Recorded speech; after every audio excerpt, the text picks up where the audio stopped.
The Women's Right Advancement and Protection Alternative, WRAPA, has tasked the federal government to implement the national gender policy. The Secretary General of the organization, Saudatu Mahdi, made this call at a training in Abuja for gender desk officers and senior government officials. Mahdi says women and vulnerable Nigerians deserve access to opportunities and resources to make their lives better and contribute to the growth of the country. The National Gender Policy, as revised in 2021 and approved in 2022, is a statement of the commitment of the Nigerian government to ensure that women and all vulnerable persons in Nigeria are catered for within the context of different departments of government and agencies of government. It also speaks to communities. It also speaks to families. And unlike the former gender policy, which is 2006, which really focused on women and was resided mainly in the Federal Ministry of Women Affairs, this one is a broader policy.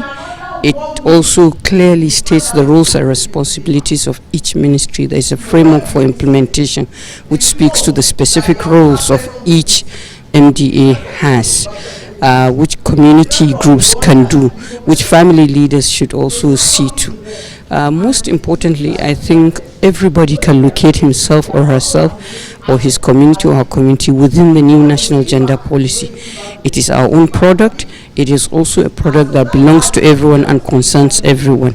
So we want to first of all ensure that we remove the misnomer that it is only about women. It is about the vulnerabilities that exist in inequalities, the vulnerabilities in our access to resources, the vulnerabilities in our opportunities for education, for career and all of that.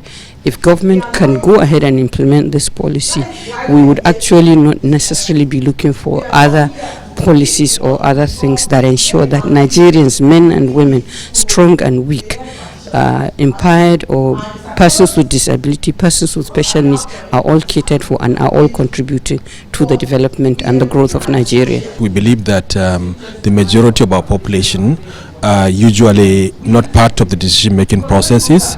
They are not major beneficiaries of government policies and programs, and therefore we believe that including ensuring that the national gender policy is one of the ways and means in which we'll be able to ensure that a large number of our population who are now excluded in our political processes, in our economic processes, in all other cultural and social processes are also included.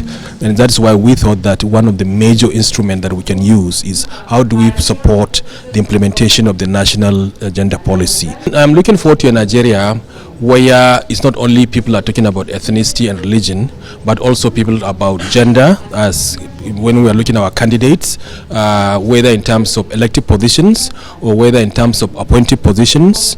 For example, the national gender policy said that 33% of our, we should have provided for 33% of affirmative action in appointed positions in our government.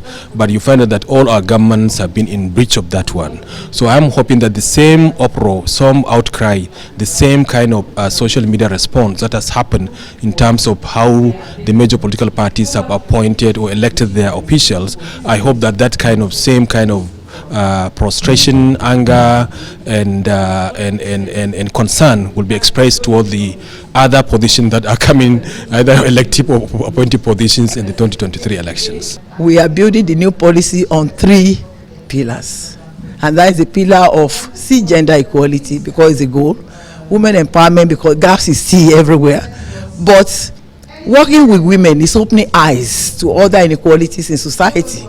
That it's not just women that are subordinated, but that because of social placement of persons in society, they also suffer subordination.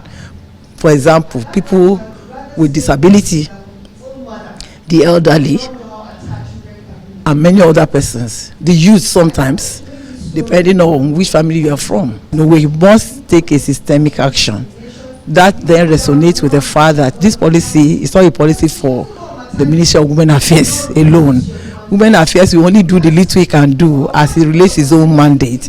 Every other sector has to deal with this policy, beyond the public sector, the private sector must deal with this policy. Apart from the private, even local communities must deal with, because gender issues are normative issues, they are socio-cultural issues, they are religious issues. We must be able to then, at our point of view, look at it and see what we need to change to build a better society, particularly a society with a positive gender transformative development.